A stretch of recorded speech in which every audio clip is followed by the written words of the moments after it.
Hello everyone, this is Classic Video Review, where I sit back and I watch a movie on VHS and then I review it. And why do I do VHS? Because it's my favorite format, it's what I grew up on, it's a nostalgia thing. So I do have a few rules though. Number one, I have to own it. Number two, no bootlegs, fan made, no recording off TV. And then number three, it's got to have the case, because nobody wants to just see a blank tape. So today I actually just picked this up. And it's a movie I've been wanting on VHS. I don't know why, but I like them. And it's before we had the Marvel Cinematic Universe, before X-Men and all that, there was one superhero that we did get. And this was the sequel. I already did the first one, so Blade 2, starring Wesley Snipes. I'll show you guys the back of this a little bit. So, Blade 2, he is a day walker is what they call him. He's part vampire, part human. Basically, he has all the strengths of a vampire, but none of its weaknesses except for his thirst for blood. So in this one, one of like the ancient vampires, he's messing around with DNA and stuff, and he creates this new breed who feeds on not just humans, but vampires. And it's a disease that like infects them, turns them into like kind of like brainless killing hunger machines. So basically, if they get scratched, bit, get back, kitty. Anything the disease kicks in pretty quickly. So they reproduce extremely fast. They have constant need to feed. And so the vampires this time around, they go to Blade for help because their own kind's being hunted. And so they need the hunter to help them. And at first he wants nothing to do with it, but he then realizes how bad the situation is.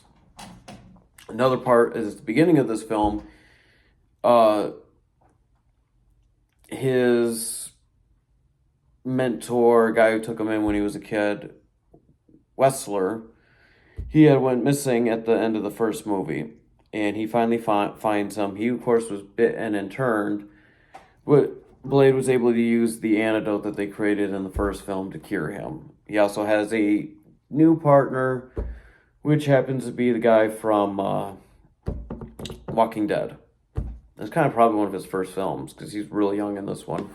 He ends up finding out he's like a spy for the vampires, and they're really just out to once they take care of this new plague of an issue, then they turn on him. It's a big mess.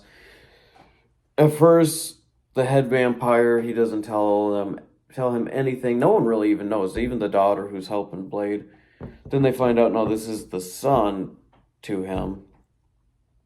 Anyways, Blade eventually kills the vampire. The vampire kills the girl, which Blade actually was starting to become romantically involved with, but she had gotten infected, so he held her until the sun came up and she disintegrated. But yeah, so that's kind of a quick little rundown of Blade 2. Trying to think.